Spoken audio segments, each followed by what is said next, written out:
mga ka-journey, isang mapagpalang umaga sa ating lahat at naimbag na aldaw kada kayo amin. Sa mga Bisaya ay mayong buntag, udto, gabi sa inyong tanan. Siyempre magkakaiba tayo ng lugar kaya iba-iba yung ano natin, time, di ba? Sabi nga nila, time is gold. Ayan. So mga ka-journey, salamat ng marami sa inyong pag-support sa aming mga vlog. Ayan. Unang-una pasasalamatan ko po ang ating Panginoong Diyos dahil andito, malakas tayo at syempre hindi tayo pinababayaan. Lalong-lalo na po, pangalawa, kayo pong mga viewers at sa mga subscriber natin dyan, silent viewers, at mga bagong viewers at sa mga kasolid, ayan na, kompleto, walang iwanan, ayan. So yun mga ka-journey, salamat ng marami uli dahil eto, ako na naman itong nasa harapan nyo.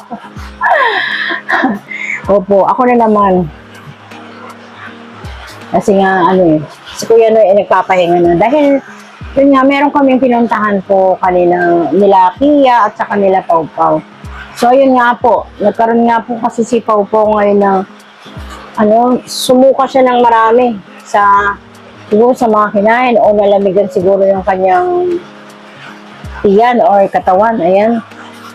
So, kaya ngayon, ayan, ang sarap ng tulog niya at wala kayong marinig na ingay, walang makulit, ayan, walang makulit. So, yun mga ka-journey, di ba po po ko sa inyo na baka sakaling makauwi ako ng Maynila. Pero maraming nag-suggest sa akin na sayang naman daw ang pamasahe, kung pwede naman daw si Makmak na lang or si Jamela ang maglakad ng mga birth certificate ng mga bata at saka sa mga school. So, less sa pamasahe, less sa pagod, tapos makakapag-relax tayo kasi nga gusto ko nga asama si Pau Pau. Katulad nga po ngayon, maulan ang ating panahon, maulan, may bagyo po ba? Hindi ako makapanood, sir. Pero magsa-search tayo niyan sa Google kung talagang may bagyo. 'Di ba mga ka-journey? Kasi wala tayong may hawak nga tayong cellphone, hindi naman tayo nanonood kung may balita. Kasi yung pinapanood natin yung lagi mga vlog namin. Kasi nga syempre, sa maliit yung views, kailangan humanood sa isang cellphone. Hindi kasi pwedeng ang cellphone ni Kuya Noy ay paulit-ulit panoorin ng vlog namin mga ka-journey. Magkakaroon tayo ng violation kay YouTube. O, di ba? So, kaya nga po, ito po yung ang napagpasyahan po namin ni Kuya Noy. Nangangati yung ulo ko dahil tumutubo na naman ang uban ko. Ano ba yan? Ang sarap pa naman magbunot mga ka-journey. O, di ba? Marami pong nagpapaalala sa amin na yun nga, Sima, gusto nga po ni Kuya Noy ng mag-adventure. Kami, sa iba-ibang lugar kami mag-vlog. Kasi nga, nakikita naman natin mga ka-journey na sa araw-araw na pag-vlog namin talagang mahina ang views. So, magkakalahating buwan na ay hindi pa tayo pumapalo sa magandang sistema ng vlog. So, ito napagpasyahan namin ni Kuya Noy na total naman po may sidecar kami at yun na lang siguro ang aming gagawin naming panimula. So, kailangan namin kahit kahoy lang ang ilagay muna namin doon sa aming mga, pambubong po ba? Pambubong para magamit natin yung aming sasakyan sa pagtitinda. Ayan, magtitinda kami ni Kuya Noy. Kasi kung mag-aantay kami, katulad niyan, sabi ko nga po, anong petsa na? Petsa na ba ngayon? 9?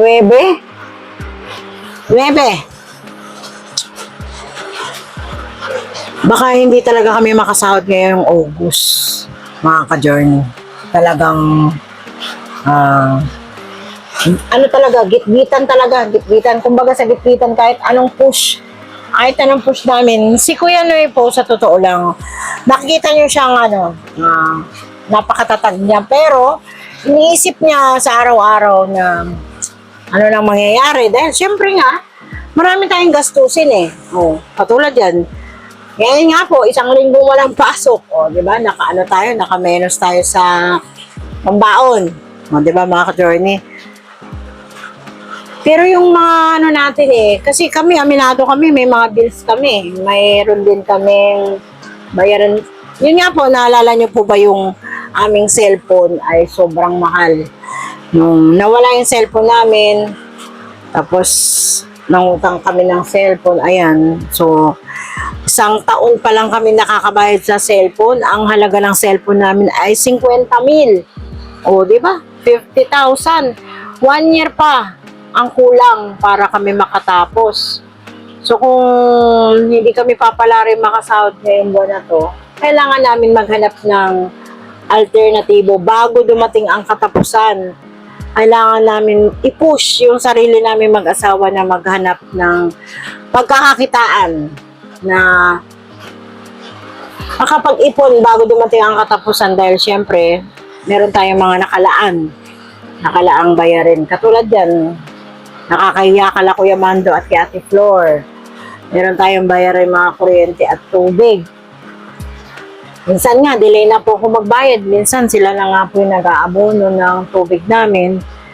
Tapos yung kuryente namin, sobrang tumaas po talaga. Nakakagulat. Siguro, hindi lang kami yung may problema sa kuryente. Marami naman po talaga kami napapanood sa Facebook na nagpo-post na ganito, biglang tumaas. Sa totoo lang, ang kuryente namin ni Kuya ay 3 plus nung unang dating namin dito. 2 na kami nun. Sumunod 4,900. Ngayon naman po mga ka-journey, magsi 6,000, 5 plus. So, di ba? Wala naman tayong wala kaming nadagdag na gamit Kaya nga siguro may yung napapanood natin sa YouTube na tungkol sa meron daw silang refund ng sa Meralco. Kung ang magagamit mo ay nasa 200 something pataas na kilowatts. Kami, kumakain kami ni Ate Flor. 300 po mahigit. So, 118 lang yung nabalitaan namin na, refund nila. Diba po? Alos, kakapraso lang din. So, kahit anong tipid natin, talagang wala Kami nagtitipid na talaga kami ng Ate Flor. Sa totoo lang, dati po, 2 beses ako maglaban sa washing sa isang linggo. Ngayon, isa na lang. Kaya, nakita niyo yung nilaban ko noong nakarang araw. Ubod ng dami kasi hindi ako makapagpatuyo dahil nga, wala tayong sampayan na matino. Ayan, nakidryer na nga lang ako. So, kailangan talagang mag-isip. Yun yung naisip namin ni Kuya Noy na pamamaraan na siyempre, kapag pinagawa namin yung sidecar namin, may bayad dyan. So, ang gagawin namin, siguro, mag-scrap kami ng mahal po talaga Kasi, nag-canvas na kami ng para sa sidecar. 15,000 to 14,000 to 15,000. Meron ng bubong, meron ng harapan, yung hindi mababasa. Tapos, meron ng upuan, ganun. Tapos, meron na sa side wheel niya. Meron na siyang, parang bakal na yun. Tapos, si Kia po nakikisaw-saw. Kasi talagang nahirapan na talaga yan si Kia pagpasok. Pag inahatid ni Papa niya, then po, tsaka si Yashu, nakapayong na kami. Si Kuya Noy, yun nga, binigay. Shoutout sa'yo, Tita Ed. Sa binigay na pagmamahal sa amin ni Tita Ed na nakabili kami ng 3 kapote, so kulang pa. Kailangan pa namin bumili. So, baka next, magdagdag kami ng 2 kapote. Tapos, bota, namumroblema si Kia dahil laging basa yung medyas at sapatos niya. Yan. So, yun ang gagawin namin mga ka-journey. Uunahin namin na ipagawa ang sidecar. Meron kaming mabait na kapitbahay. Si Arman, kasi magaling siya mag-welding. So, ang gagawin namin ni Kuya Noy, wait lang kasi pumapasok talaga yung lango mga ka-journey. Ang gagawin namin ni Kuya Noy ay maghanap kami ng sa junk shop, yung mga tubo. Yan, gagawa kami ng maghanap kami sa junk shop yung, di ba, syempre tubo para tumayo yung Mayroon pang kwento si Kuya Mando Nakakatuwa mga ka-journey. Para hindi daw kami mabasa. Long spad. Yung yero mga ka-journey. Lagyan ng mga siding, ganon. So, di ba, tinatawanan ko lang yung problema ko, di ba? Yun po, yun ang suggest ni Kuya Mando. Pero joke lang yun mga ka-journey. So, ayan, magpapagawa tayo ng magpapagawa kami kay Arma na lang kami kasi pag sa iba, malang labor. So, ang naisip namin, ayan na, sasabihin ko na talaga sa inyo kung ano yung naisip namin ni Kuya Noy. Gusto po namin Paris Mami. Kasi dito po talaga sa lugar na to, bira kami makakita ng Paris Mami. Tapos, yung siomai rice, yan.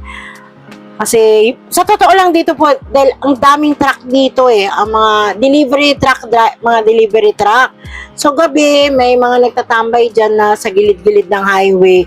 Nagpapalipas ng truck van. Kasi, asawa ko talaga driver nung araw Ganyan yung ginagawa nila. Nagpapalipas sila ng oras. So, yun yung naisip namin. Total naman, hindi naman nabubulok yung Paris Mami. Kung, di ba? Nakakain na po ko talaga ako ng Paris Mami. So, yung, yung noodles, di ba, inilulubog nila sa tubig. Tapos, meron na silang soup na sabaw. Tapos, meron na rin silang yung karne. Ready na yon. Tapos, meron din pong sa siomai rice. Maganda-ganda rin yung labanan. Kahit maliit lang na steamer, kung halimbawa, wala pa kaming lutuan ng siomai rice, ayan. Yun, isasama na namin yun. Tapos, konting mineral, mga ganon, sa mga truck driver, ayan. Tapos, malapit sa eskwelahan. Di ba? Di ba maganda po yung, mga ka-journey? Kahit papaano, kumita man lang tayo ng, makalibre tayo ng pang-ulam, pambaon, di ba?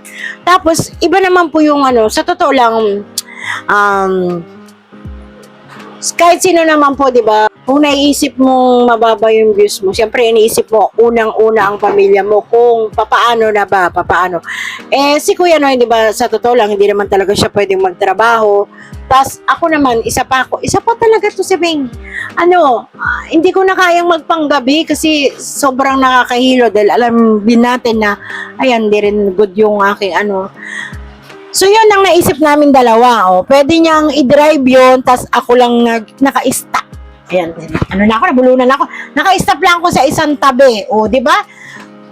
Tapos sa kanila siya pupunta kung halimbawa, pauwi na ako, i-chat ko na siya, di ba? Hindi na ganong mahirapan si Kuya Noy. Kumbaga kahit doon lang sa familiar naming lugar na maraming nagtatambay doon ng mga truck o kaya sa school yan. Di ba? Maganda po mga ka-journey. Tama po ba ako? May tama ako. Di ba? Yun po. Total, pag nagluto ka ng sinaing, nakita ko na talaga yun sa siomai rice, naka-plastic na yung kanin nila. Tapos, ipinapatong na lang nila sa loob ng steam. Tapos, yung siomai, naka-steam yun, tapos may kalan ka. Siyempre, kailangan natin bumili ng kalan. Pero meron naman kaming kalan Pwede naman namin yung gamitin.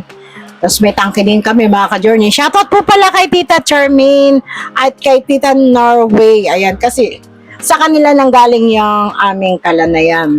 Saka yung tangke kay Tita ng Norway, tapos yung double burner kay Tita Charmaine. Ayan.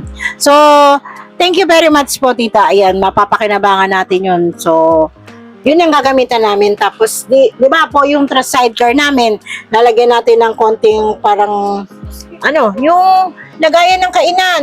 Tapos, mga maliliit na cups. Yun. Diba mga ka-journey? Samahan nyo kami. Yun po kasi yung naisip namin na medyo hindi mabigat para sa gastusin. Kasi mura lang naman yung mga katulad ng bigas, ng siomai, di ba po?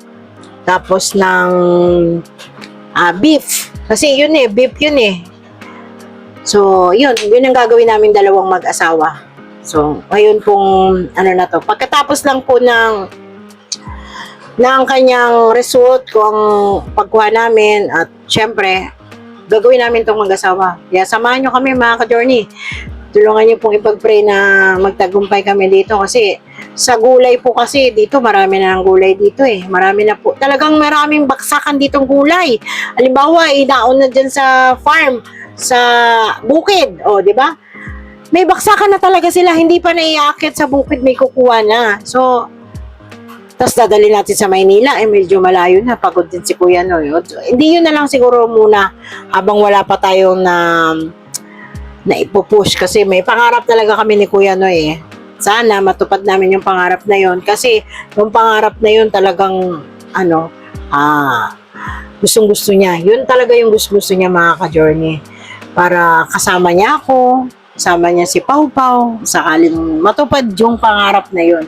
Siyempre, alam ko, yung ibang nanood niyan, alam nila yan kung ano yung pangarap ni Kuya Noy. Siyempre, ipupush namin na makaipon. Sana, itong gagawin namin ay magtagumpay.